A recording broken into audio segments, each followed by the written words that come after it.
El paisaje en la historia del arte. En los tiempos de las más antiguas pinturas chinas a tinta, se estableció la tradición de paisajes, donde a veces se percibe la diminuta figura humana. Del antiguo Egipto se conservan algunas representaciones paisajistas esquemáticas en las tumbas de los nobles, que suelen enmarcar escenas de caza o ceremonias rituales. En el arte romano, el paisaje se pinta como fondo o entorno para contextualizar una escena principal. Durante toda la Edad Media cristiana y el Renacimiento, el paisaje se concibe como una obra divina y su representación hace referencia a su creador.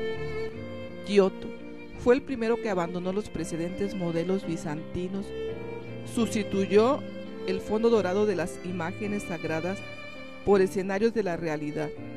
La pintura gótico-flamenca se caracteriza por su realismo en los detalles, conseguido en gran medida gracias a la técnica de la pintura al óleo. Cabe citar a este respecto el plano del fondo de la Virgen del Canciller Rollin, auténtico paisaje en el que se detalla un jardín, más allá de él un río y a los lados una ciudad contemporánea del pintor. En el siglo XVI, el maestro Rafael es uno de los más destacados elaboradores de vastos espacios en los que se situaban los personajes, con una fuerte acentuación del paisaje. La primera representación del paisaje independiente fue la de Joachim Patinel, cuyas composiciones religiosas o mitológicas están totalmente dominadas por la representación realista de la naturaleza, hasta el punto de que la escena es un pretexto para representar un paisaje panorámico o geográfico desde un punto de vista muy elevado. Algunas obras del género de Pierre Bruegel, la figura humana queda reducida a la insignificancia, siendo lo importante el paisaje representado, igualmente panorámico y desde el punto de vista alto, como ocurre por ejemplo en el invierno del ciclo de estaciones del año. En la pintura española, la vista de Toledo que pintó el Greco, al final de su vida, los monumentos aparecen con cierto detalle, pero rodeados por un campo resuelto a través de manchas de color verde. Lo mismo que el cielo son manchas de azul, y todo ello bañado por una luz tormentosa. A principios de la época del arte barroco, el paisaje seguía siendo poco cultivado. Solamente el alemán Adam Eichheimer destaca por tratar las historias generalmente sagradas como auténticos paisajes en los que muchas veces realiza espectaculares estudios sobre los efectos atmosféricos, la luz o los estudios de amanecer y anochecer. Paul Spotter suele pintar vacas dentro del paisaje de las llanuras y los pastos holandeses. Algunos pintores como Jan van de Capellet y Willem van de Velde pintaban marinas y otros preferían el mar agitado por los vientos y las olas. Vermeer pintó el paisaje urbano más conocido de la época llamado la Vista de Delft. El paisaje clásico se elaboró a partir de elementos diversos, árboles, ruinas, arquitecturas y montañas. Un ejemplo es el paisaje de estilo clásico romano boloñés, pintado por el más destacado de sus pintores, Aníbal Carracci, en cuya huida a Egipto los personajes sagrados tienen menos importancia que el paisaje que les rodea. También destacaron dos grandes paisajistas franceses, formados en Italia, Nicolas Poussin y Claudio Lorena. Lorena es considerado un paisajista moderno debido a que observó atentamente la naturaleza e hizo estudios al aire libre, sobre la luz a las diferentes horas del día, las sombras sobre los edificios y los reflejos en el agua. En el siglo XVIII cultivaron este género artistas italianos como Canaletto, que se especializó en el subgénero de las perspectivas urbanas. Su sobrino Bellotto siguió la misma línea, pero consiguió imprimir a su obra un estilo propio. En España fueron paisajistas Miguel Ángel Oasi, Luis Paret y Alcázar, cultivador del paisaje con figuras como sus vistas de puertos del norte de España. En el siglo XIX, en la época romántica, lo pintoresco y lo sublime aparecen entonces como dos modos de ver el paisaje. Un ejemplo es la obra del inglés John Constable, que se dedicó a pintar los paisajes de la Inglaterra rural, no afectados por la revolución industrial. El inglés William Turner reflejó la modernidad, como ocurre en su obra más famosa, Lluvia, Vapor y Velocidad, en la que aparecía un tema ciertamente novedoso, el ferrocarril y el puente de Maidenhead. En Alemania, Blechner siguió reflejando el paisaje italiano tradicional por excelencia, pero de forma muy distinta a épocas precedentes. El paso del paisaje clásico al paisaje realista lo da Camille Corot, con el que empezó otra forma de tratar el paisaje, distinta a la de los románticos. Posteriormente, diversos factores confluyeron para que surgiera el impresionismo, en torno al año 1860. Entre ellos, la pasión por la pintura al aire libre y nuevos temas tanto en el campo como en la ciudad, el mar o los ríos con sus interesantes reflejos sobre el agua, tanto la luz del día como la artificial. Trabajaron con manchas de color, grandes pinceladas, reflejando más bien la impresión del paisaje.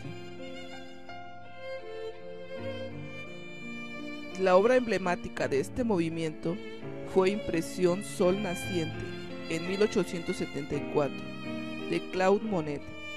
Sus principales seguidores fueron Camille Pissarro y Alfred Sisley. El paisaje del post-impresionista Vincent van Gogh, elaborado con colores intensos y pinceladas curvas, es un precedente de las tendencias expresionistas. Paul Cézanne, el padre de la pintura moderna, dedicó toda una serie de pinturas a la montaña Saint-Victor. Derain, Dufy, Vlaminck y Marquet pintaron paisajes fauvistas, y Braque, uno de los fundadores del cubismo, trató repetidamente el paisaje de Leistec. En la Viena de principios del siglo XX, produjeron obras de este género tanto del modernista Gustav Klimt como del expresionista Egon Schiele. Un ejemplo del paisaje de estilo futurista es la calle de ante la casa de Boccioni, en 1911. Las distintas formas de abstracción acabaron por suprimir la importancia del paisaje realista. No obstante, se emplea a menudo la expresión paisajismo abstracto con respecto a varios pintores no figurativos como Bazin, Lemoal o Manessier. Realización de un paisaje marino. Por medio de una fotografía que representa el mar en un atardecer, hay que observar las líneas más importantes que delinean el horizonte, delimitando las montañas, el agua y el círculo que representa el sol.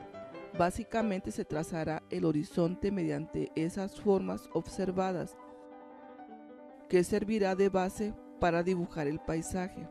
Posteriormente se ilumina el cielo aplicando primero el gis de color rojo por todo el contorno de la montaña que se separa del cielo.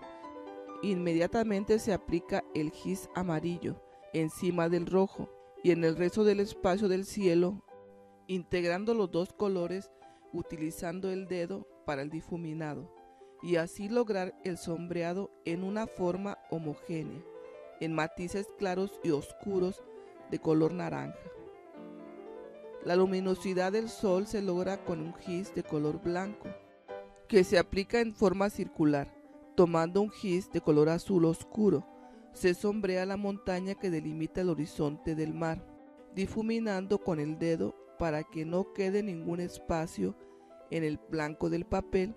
Posteriormente se aplica a toda la parte del mar un gis de color rosa claro. Una vez aplicada la base de color rosa, se procede a aplicar líneas en un tono de color vino. El gis amarillo se coloca principalmente en forma pura en el centro del mar, ya que este representa la luz que proyecta el sol. Sobre las líneas que se marcaron en color vino, se aplicará el color rojo para integrar los dos tonos que proporcionará los contrastes del mar. El tono rosa claro también se utilizará en la montaña que delimita el cielo. Una vez aplicado este color, el gis amarillo y el gis rojo se integran sobre esta base para lograr un matiz en color naranja, tomando un poco del color de la montaña en tono oscuro, para lograr el efecto de sombras sobre la montaña de color claro. Con un gis blanco se aplican líneas sobre el color amarillo que se colocó en el centro del mar, para lograr mayor luminosidad del reflejo del sol sobre el agua. Con un gis de color café oscuro se aplican líneas en forma ondeada sobre el color rojo oscuro en las partes laterales del mar, para proporcionar el efecto del movimiento del agua y más realismo, con un lápiz al pastel en el mismo tono café oscuro. Este lápiz también se aplica en los contornos de las montañas, aprovechando el tono del delineado para sombrear la montaña clara, difuminándola con el dedo, y así lograr mayor volumen y profundidad en el paisaje, como es el reflejo de la luz del sol sobre el mar y su resplandor en el cielo, quedando como resultado final la interpretación del atardecer de un paisaje marino.